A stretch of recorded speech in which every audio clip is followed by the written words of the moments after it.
غریب ہے، کوئی یتیم ہے، ایسے لوگ جو غربت کی زندگی گزار رہے ہیں، جو بیچارے غریب ہیں اور حقدار ہیں، آپ نے ان کو دینا ہے۔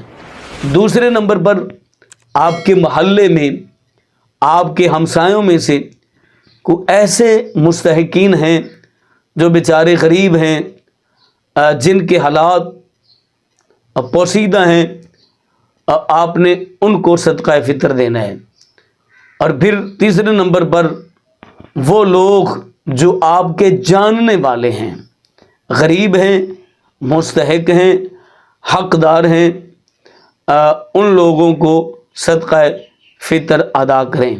صدقہ فطر کے لیے افضل یہ ہے کہ آپ ان لوگوں کو پیمنٹ دیں، پیسے دیں۔ ہاں، گندم سے بھی ادا ہو جائے گا، کھجور سے بھی ادا ہو جائے گا، جو سے بھی ادا ہو جائے گا، کشمش سے بھی ادا ہو جائے گا۔